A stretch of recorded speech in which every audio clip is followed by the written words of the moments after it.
అందరికీ ప్రైజ్ దలాడండి. ఈరోజు మన 1 ఇయర్ బైబిల్ ప్రయాణంలో 108వ రోజైన ఏప్రిల్ 18వ తేదీ వాక్యాంశాలు. మొదటి దినవృత్తాంతములు 15 నుంచి 17 అధ్యాయాలలో నిబంధన మందసాన్ని ఆనందోత్సాహాలతో యెరూషలేమునకు తెచ్చి కృతజ్ఞతా స్తోత్ర గీతాన్ని దావీదు ఆలపించడం, దావీదుతో దేవుడు చేసిన నిత్య రాజ్య వాగ్దానాలను చూస్తాం. పూర్తి అధ్యాయాల కోసం స్క్రీన్ మీద కనిపిస్తున్న బటన్ను ప్రెస్ చేయండి. మొదటి దినవృత్తాంతముల గ్రంథము 15వ అధ్యాయము. దావీదు తన కొరకు దావీదుపురమందు ఇండ్లు కట్టించెను. దేవుని మందసమునకు ఒక స్థలమును స్థిరపరిచి దాని మీద గుడారం ఒకటి వేయించెను. మందసమును ఎత్తుటకును నిత్యము తనకు సేవ చేయుటకును యెహోవా లేవీయులను ఏర్పరచుకొనినని చెప్పి వారు తప్ప మరి ఎవరునూ దేవుని మందసమును ఎత్తకూడదని దావీదు ఆజ్ఞ ఇచ్చెను. అంతట దావీదు తాను యెహోవా మందసమునకు సిద్ధపరిచిన స్థలమునకు దాన్ని తీసుకొని వచ్చుటకై ఇజ్రాయేలీయులనందరినీ యెరూషలేమునకు సమాజముగా కూర్చెను. అహరోను సంతతి వారిని, లేవీయులైన కహాతు సంతతి వారి అధిపతియగు ఊరియేలును వాని బంధువులలో 120 మందిని, మొరారీయులలో అధిపతి అయిన అషాయాను వాని బంధువులలో 220 మందిని, గేర్షోను సంతతి వారికి అధిపతియగు యావేలును వాని బంధువులలో 130 మందిని, ఎలీషాపాతు సంతతి వారికి అధిపతియగు షెమయాను వాని బంధువులలో 200 మందిని, హెబ్రోను సంతతి వారికి అధిపతియగు ఏలీయేలును వాని బంధువులలో 80 మందిని, ఉజ్జియేలు సంతతి వారికి అధిపతియగు అమ్మినాదాబును వాని బంధువులలో 112 దావీదు సమకూర్చెను. అంతట దావీదు యాజకులైన సాదోకును, అబ్యాతారు, లేవీయులైన ఊరియాలు, ఆషయ, యావేలు, షెమీను, ఎలీయేము, అమ్మినాదాబు అని వారిని పిలిపించి వారితో ఇట్లనెను: లేవీయుల పితరుల సంతతులకు మీరు పెద్దలై ఉన్నారు. ఇంతకుముందు మీరు ఇశ్రాయేలీయుల దేవుడైన యెహోవా మందసమును మోయక ఉండుట చేతను మనము మన దేవుడైన యెహోవా వద్ద విధిని బట్టి విచారణ చేయకుండుట చేతను ఆయన మనలో నాశనము కలుగజేసెను. కావున ఇప్పుడు మీరును మీ వారును మిమ్మును మీరు ప్రతిష్ఠించుకొని నేను ఆ మందసమునకు సిద్ధపరిచిన స్థలమునకు దానిని తేవలను. అప్పుడు యాజకులను, లేవీయులను ఇశ్రాయేలీయుల దేవుడైన యెహోవా మందసమును తెచ్చుటకై తమ్మును తాము ప్రతిష్ఠించుకొనిరి. తర్వాత లేవీయులు యెహోవా సెలవిచ్చిన మాటను బట్టి మోషే ఆజ్ఞాపించినట్లు దేవుని మందసమును దాని దండలతో తమ భుజముల మీదకు ఎత్తుకొనిరి. అంతట దావీదు, మీరు మీ బంధువులకు పాఠకులను పిలిచి స్వరమండలములు, సితారాలు, తాళములు, లోనగు వాద్య విశేషములతో గంభీర ధ్వని చేయుచు సంతోషముతో స్వరములెత్తి పాడునట్లు ఏర్పాటు చేయుడని లేవీయుల అధిపతులకు ఆజ్ఞ ఇచ్చెను. కావున లేవీయులు యావేలు కుమారుడైన హేమానును వాని బంధువులలో బెరెక్యా కుమారుడైన ఆసాపును, తమ బంధువులకు మెరారీయులలో కుషాయాహు కుమారుడైన ఏతానును వీరితో కూడా రెండవ వరుసగానున్న తమ బంధువులైన జెకర్యాబేను, యహజియేలు, షమీరామోతు, యెహీయేలు, ఉన్ని, ఇలియాబు, బెనాయ, మయాశాయ, మత్తిత్య, ఎలీహ్లేహు, మిక్నేయహు అను వారిని ద్వారపాలకులకు ఓబేదెదోమును, యెహీయేలును పాఠకులనుగా నియమించెను. పాఠకులైన హేమానును, ఆసాపును, ఏతానును పంచలోహముల తాళములు వాయించుటకును నిర్ణయింపబడిరి. జెకర్యా, అజీయేలు, షమీరామోతు, అహీయేలు, ఉన్ని, ఏలియాబు, మయషాయ, బెనాయ అనువారు హెచ్చు స్వరము గల స్వరమండలములను వాయించుటకు నిర్ణయింపబడిరి. మరియు మత్తిత్య, ఎలీహ్లేహు, మిక్నేయాహు, ఓబేదెదోము, యెహీయేలు, అజర్యాహు అనువారు రాగమెత్తుటకును సితారాలు వాయించుటకును నిర్ణయింపబడిరి. లేవీయులకు అధిపతి అయిన కెనన్య మందసమును మోయుటయందు గట్టివాడైనందున అతడు మోతక్రమము నేర్పుటకై నియమింపబడెను. బెరెక్యాయును, ఎల్యాకాయును మందసమునకు ముందు నడుచు కావలివారుగాను శెబన్య, యెహోషాపాతు, నెతనీయేలు, అమాషై, జెకర్యా, బెనాయా, ఎలియెజరు అను యాజకులు దేవుని మందసమునకు ముందు బూరలు ఊదువారుగాను, ఒబేదెదోమును యెహీయాయును వెనుకతట్టు కనిపెట్టువారుగాను నియమింపబడిరి. దావీదును ఇశ్రాయేలీల పెద్దలను సహస్రాధిపతులను యెహోవా నిబంధన మందసమును ఒబేదెదోము ఇంటిలో నుండి తెచ్చుటకై ఉత్సాహముతో పోయిరి. యెహోవా నిబంధన మందసమును మోయి లేవీయులకు దేవుడు సహాయము చేయగా వారు 7 కోడలను 7 గొర్రె పొట్టేళ్లను బలులుగా అర్పించిరి. దావీదును మందసము మోయు లేవీయులందరూ పాటకుల పనికి విచారకర్తయగు కెనన్యాయును సన్నపు నారతో నేయబడిన వస్త్రములు ధరించుకొని ఉండిరి. దావీదు సన్నపు నారతో నేయబడిన ఏఫోదును ధరించి ఉండెను. ఇశ్రాయేలీయులందరూ ఆర్భాటము చేయుచు కొమ్ములు బూరలు ఊదుచు తాళములు కొట్టుచు స్వరమండలములు సితారాలు వాయించుచు యెహోవా నిబంధన మందసమును తీసుకుని వచ్చిరి. యెహోవా నిబంధన మందసము దావీదుపురములోనికి రాగా సౌలు కుమార్తె అయిన మీకాలు కిటికీలో నుండి చూచి రాజైన దావీదు నాట్యమాడుటయు వాయించుటయు కనుగొని తన మనస్సులో అతని హీనపరచెను. మొదటి దినవృత్తాంతముల గ్రంథము 16వ అధ్యాయము. ఈ ప్రకారము వారి దేవుని మందసమును తీసుకుని వచ్చి దావీదు దాని కొరకు వేయించిన గుడారము నడుమను దాని ఉంచి దేవుని సన్నిధిని దహన బలులను సమాధాన బలులను అర్పించిరి. దహన బలులను సమాధాన బలులను దావీదు అర్పించి చాలించిన తరువాత అతడు యెహోవా నామమున జనులను దీవించి పురుషులకేమి స్త్రీలకేమి ఇశ్రాయేలీలందరిలో ఒక్కొక్కరికి ఒక రొట్టెను ఒక భక్ష్యమును ఒక ద్రాక్ష పండ్ల అడను పంచిపెట్టెను. మరియు అతడు యెహోవా మందసము ఎదుట సేవ చేయుచు ఇశ్రాయేలీల దేవుడైన యెహోవాను ప్రసిద్ధి చేయుటకును వందించుటకును ఆయనకు స్తోత్రములు చెల్లించుటకును లేవీయులలో కొందరిని నియమించెను. వారిలో ఆసాపు అధిపతి జెకర్యా అతని తరువాత వాడు. ఎమీయేలు, షమీరామోతు, యెహీయేలు, మత్తిత్యా, ఏలియాబు, బెనాయా, ఒబేదెదోము, యెహీయేలు అనువారు స్వరమండలములను సితారాలను వాయించుటకై నియమింపబడిరి. ఆసాపు తాళములను వాయించువాడు. బెనాయా, యెహజీయేలు అను యాజకులు ఎప్పుడునూ దేవుని నిబంధన మందసము ఎదుట బూరలు ఊదువారు. ఆ దినమందున యెహోవా స్తుతి చేయు విచారణను ఏర్పరిచి దావీదు ఆసోపు చేతికిని అతని బంధువుల చేతికిని దానిని అప్పగించెను. ఆ స్తుతి విధానమేదనగా యెహోవాకు కృతజ్ఞతాస్తుతులు చెల్లించుడి, ఆయన నామమును ప్రకటన చేయుడి, ఆయన కార్యములను జనములలో తెలియజేయుడి, ఆయన గూర్చి పాడుడి, ఆయనను కీర్తించుడి, ఆయన అద్భుత క్రియలన్నిటిని గూర్చి సంభాషణ చేయుడి, ఆయన పరిశుద్ధ నామమును బట్టి అతిశయించుడి. యెహోవాను వెదుకువారు హృదయమునందు సంతోషించుదురుగాక.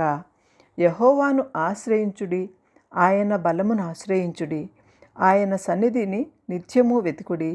ఆయన దాసులకు ఇశ్రాయేలు వంశస్థులారా, ఆయన ఏర్పరచుకొనిన యాకోబు సంతతి వారలారా, ఆయన చేసిన ఆశ్చర్య కార్యములను జ్ఞాపకం చేసుకొనుడి. ఆయన సూచక క్రియలను ఆయన నోటి తీర్పులను జ్ఞాపకం చేసుకొనుడి. ఆయన మన దేవుడైన యెహోవా.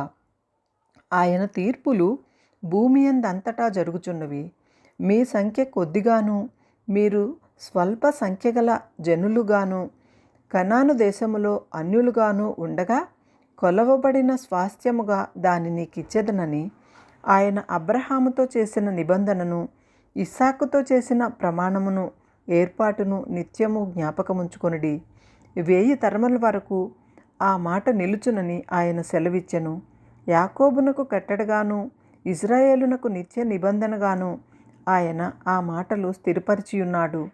వారు జనము నుండి జనమునకును రాజ్యము నుండి రాజ్యమునకును తిరుగులాడుచుండగా నేను అభిషేకించిన వారిని ముట్టవలదనియు నా ప్రవక్తలకు కీడు చేయవద్దనియు సెలవిచ్చి ఆయన ఎవరినైనను వారికి హింస చేయనీయలేదు.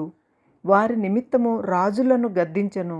సర్వభూజనులారా యెహోవాను సన్నుతించుడి, అనుదినము ఆయన రక్షణను ప్రకటించుడి. అన్యజనులలో ఆయన మహిమను ప్రచురించుడి, సమస్త జనములలో ఆయన ఆశ్చర్య కార్యములను ప్రచురించుడి. యెహోవా మహాఘనత వహించినవాడు, ఆయన బహుగా స్తుతి నొందదగినవాడు. సమస్త దేవతల కంటే ఆయన పూజ్యుడు. జనముల దేవతలన్నయూ వట్టి విగ్రహములే. ఆకాశ వైశాల్యమును సృజించినవాడు. ఘనతా ప్రభావములు ఆయన సన్నిధినున్నవి. బలమును సంతోషమును ఆయన వద్దనున్నవి. జనముల కుటుంబములారా యెహోవాకు చెల్లించుడి. మహిమ బలమును యెహోవాకు చెల్లించుడి. యెహోవా నామమునకు తగిన మహిమను ఆయనకు చెల్లించుడి. నైవేద్యములు చేతిపుచ్చుకొని ఆయన సన్నిధి చేరుడి. పరిశుద్ధాలంకరములకు ఆభరణములు ధరించుకొని ఆయన ఎదుట సాగిలపడుడి. భూజనులారా ఆయన సన్నిధిని వణుకుడి. అప్పుడు భూలోకము కదలకుండును, అప్పుడది స్థిరపరచబడును. యెహోవా ఏలుచున్నాడని జనములలో చాటించుడి. ఆకాశములు ఆనందించునుగాక, భూమి సంతోషించునుగాక, సముద్రమును దాని సంపూర్ణతయు ఘోషించునుగాక, పొలములను వాటి యందుండు సర్వమును సంతోషించునుగాక. యెహోవా వేంచేయుచున్నాడు. భూజనులకు తీర్పు తీర్చుటకై యెహోవా వేంచేయుచున్నాడు. వన వృక్షములు ఆయన సన్నిధిని ఉత్సహించును. యెహోవా దయాళుడు, ఆయన కృప నిరంతరముండును. ఆయనను స్తుతించుడి. దేవా మా రక్షక, మమ్మును రక్షింపుము, మమ్మును చేర్చుకొనుము. దేవా, నీ పరిశుద్ధ నామమునకు కృతజ్ఞతాస్తుతులు చెల్లించునట్లు, నిన్ను స్తుతించుచు అతిశయించునట్లు అన్యజనుల వశములో నుండి మమ్మును విడిపింపుము అని ఆయనను బతిమాలుకొనుడి. ఇజ్రాయేలీలకు దేవుడైన యెహోవా యుగములన్నింటినూ స్తోత్రము నొందునుగాక. ఇలాగున్న వారు పాడగా జనులందరూ ఆమెన్ అని చెప్పి యెహోవాను స్తుతించిరి. అప్పుడు మందసము ముందర నిత్యమును కావలసిన అనుదిన సేవ జరుపుటకై దావీదు అచట యెహోవా నిబంధన మందసము మీద ఆసాపును అతని సహోదరులను నియమించెను. ఒబేదెదోము వారి సహోదరులైన 68 మందిని యెదూతూను కుమారుడైన ఎబెదెదోను హాసాను ద్వారపాలకులుగా నియమించెను. గిబియోనులోని ఉన్నత స్థలముననున్న యెహోవా గుడారము మీదను అచ్చట బలిపీఠం మీదను యెహోవా ఇజ్రాయేలీయులకు ఆజ్ఞాపించిన ధర్మశాస్త్రమందు వ్రాయబడి ఉన్న ప్రకారము ఉదయాస్తమయములందును అనుదిన నిత్యమైన దహన బలిని ఆయనకు అర్పించుటకై అచ్చట అతడు యాజకుడైన సోదోకును అతని సహోదరుడైన యాజకులను నియమించెను.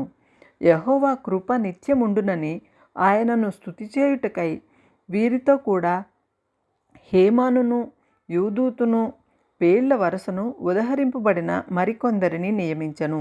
బూరలు ఊదుటకును తాళములను వాయించుటకును దేవుని గూర్చి పాడదగిన గీతములను వాద్యములతో వినిపించుటకును వీరిలో నుండు హేమానును యెదూతూనును అతడు నియమించును. మరియు యెదూతూను కుమారులను అతడు ద్వారపాలకులుగా నియమించెను. తరువాత జనులందరూ తమ తమ ఇండ్లకు వెళ్ళిపోయిరి. దావీదును తన ఇంటి వారిని దీవించుటకై వారి వద్దకు పోయెను. మొదటి దినవృత్తాంతముల గ్రంథము 17వ అధ్యాయము. దావీదు తన ఇంట నుండి ప్రవక్త అయిన నాతానును పిలిపించి, నేను దేవదారు మ్రానులతో కట్టబడిన నగరులో నివాసము చేయుచున్నాను. యెహోవా నిబంధన మందసము తెర్రల చాటుననున్నదని చెప్పగా, నాతాను, దేవుడు నీకు తోడైయున్నాడు, నీ హృదయమందున్నదంతయు చేయమని దావీదుతో అనెను. ఆ రాత్రి యందు దేవుని వాక్కు నాతానుకు ప్రత్యక్షమై ఇలాగు సెలవిచ్చెను, నీవు పోయి నా సేవకుడైన దావీదుతో ఇట్లనుము, యెహోవా సెలవిచ్చున్నదేమనగా, నా నివాసమునకై ఒక ఆలయము కట్టించుట నీ చేత కాదు. ఇశ్రాయేలీయులను రప్పించిన నాట నుండి నేటి వరకు నేను ఒక ఇంటిలో నివాసము చేయక ఒకానొక గుడారంలోను ఒకానొక డేరాలోను నివాసము చేసి తిని, నేను ఇశ్రాయేలీయులందరి మధ్యను సంచరించిన కాలమంతయు మీరు నా కొరకు దేవదారు మ్రానులతో ఆలయము కట్టుకుంటిరేమనియు, నా జనముల మేపవలసినదని నేను ఆజ్ఞాపించిన ఇజ్రాయేలీయుల న్యాయాధిపతులలో ఎవరితోనైనను నేనొక మాట అయినను పలికి ఉంటినా.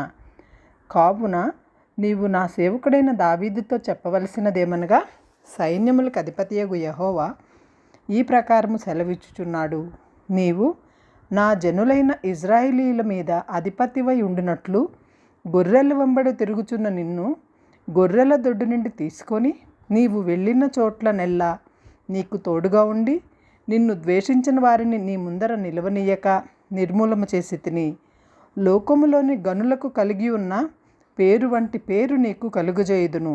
మరియు నేను నా జనులైన ఇశ్రాయేలీల కొరకు ఒక స్థలము ఏర్పరిచి వారిని నాటుదును. వారు మరి తిరుగులాడక తమ స్థానమందు కాపురమందురు. పూర్వమందు జరిగినట్లు నా జనులైన ఇశ్రాయేలీల మీద నేను న్యాయాధిపతులను నిర్ణయించిన కాలము మొదలుకొని జరుగుచూ వచ్చినట్లును దుష్టులు వారిని ఇక శ్రమ పెట్టకుందురు. నీ పగవారినందరినీ నేను అణిచివేసెదను. అదియుగాక యెహోవా నీకు సంతతి కలుగజేయనని నేను నీకు తెలియజేసి తిని. నీ జీవిత దినములు తీరి నీ పితరుల వద్దకు నీవు చేరినప్పుడు నీ కుమారుల వలన కలుగు నీ సంతతిని నేను స్థాపన చేసి అతని రాజ్యమును స్థిరపరచెదను. అతడు నాకు ఒక మందిరమును కట్టించును. అతని సింహాసనమును నేను నిత్య స్థాపన చేసేదను. నేను అతనికి తండ్రినయుందును, అతడు నాకు కుమారుడయుండును. నీకంటే ముందుగా ఉన్న వానికి నా కృపను నేను చూపక మానినట్లు అతనికి నేను నా కృప చూపక మానను. నా మందిరమందును నా రాజ్యమందును నేను నిత్యము అతని స్థిరపరిచెదను. అతని సింహాసనము ఎన్నటికి స్థిరముగా ఉండునని అతనికి తెలియజేయము. నాతాను తనకు ప్రత్యక్షమైన దానిని బట్టి ఈ మాటలన్నిటినీ దావీదునకు తెలియజేయగా రాజైన దావీదు వచ్చి యెహోవా సన్నిధిని కూర్చుండి ఇలాగు మనవి చేసెను. దేవా యెహోవా, నీవు నన్ను ఇంత హెచ్చులోనికి తెచ్చుటకు నేను ఎంతటి వాడను? నా ఇల్లు ఏమాత్రపుది. దేవా, ఇది నీ దృష్టికి స్వల్ప విషయమే. దేవా యెహోవా, నీవు రాబోవు బహుకాలము వరకు నీ సేవకుని సంతతి గూర్చి సెలవిచ్చి మనుష్యులు మాట్లాడునట్లు దయ పాలించి నాతో మాట్లాడి నా సంతతి ఘనత నొందునని మాట ఇచ్చి ఉన్నావు. నీ దాసుడనగు నాకు కలుగబోవు ఘనతను గూర్చి దావీదునకు నీ దాసుడనైన నేను నీతో మరి ఏమని మనవి చేసేదను? నీవు నీ దాసుని ఎరుగుదువు. యెహోవా నీ దాసుని నిమిత్తమే నీ చిత్త ప్రకారము ఈ మహాఘనత కలుగునని నీకు తెలియజేసి ఉన్నాడు. అతని నిమిత్తమే నీవు ఈ గొప్ప కార్యము చేసి ఉన్నావు. యెహోవా, మేము మా చెవులతో వినినదంతయు నిజము. నీ వంటి వాడెవడునూ లేడు. నీవు తప్ప మరి ఏ దేవుడునూ లేడు. నీ జనులైన ఇశ్రాయేలీలు వంటి జనము భూలోకమందు ఏది? ఐగుప్తులో నుండి నీవు విమోచించిన నీ జనుల ఎదుట నిలువనీయక నీవు అనేక జనములను తోలివేసినందువలన నీవు మహాభయంకరమైన పేరు తెచ్చుకొంటివి. వారు నీ స్వంత జనులగునట్లు వారిని విమోచించుటకై దేవుడువైన నీవు బయలుదేరితివి. నీ జనులైన ఇశ్రాయేలీయులు నిత్యము నీకు జనులగునట్లు నీవు అలాగున చేసితివి. యెహోవావైన నీవు వారికి దేవుడువై ఉన్నావు. యెహోవా, ఇప్పుడు నీ దాసుని గూర్చి అతని సంతతిని గూర్చియు నీవు సెలవిచ్చిన మాట నిత్యము స్థిరమగును కాక. ఇశ్రాయేలీల దేవుడు సైన్యములకు అధిపతియు అగు యెహోవా ఇశ్రాయేలీలకు దేవుడై ఉన్నాడని నీ పేరు ఎన్నటికీ ఘనత వహించునట్లు నీవు సెలవిచ్చిన మాట నిశ్చయముగా స్థిరపరచబడునుగాక. మరియు నీ దాసుడైన దావీదు సంతతి నీ ఎదుట స్థిరపరచబడునుగాక. దేవా, నీకు సంతతి కలగజేసిదనని నీ దాసునికి నీవు తెలియజేసి ఉన్నావు కనుక నీ సన్నిధిని విన్నపము చేయుటకు నీ దాసునికి మనోధైర్యము కలిగెను. యెహోవా, నీవు దేవుడివై ఉండి నీ దాసునికి ఈ మేలు దయచేసేదనని సెలవిచ్చి ఉన్నావు. ఇప్పుడు నీ దాసుని సంతతి నిత్యము నీ సన్నిధిని ఉండునట్లుగా దానిని ఆశీర్వదింపను అనుగ్రహించి ఉన్నావు. యెహోవా, నీవు ఆశీర్వదించిన ఎడల అది ఎన్నటికీ ఆశీర్వదింపబడును.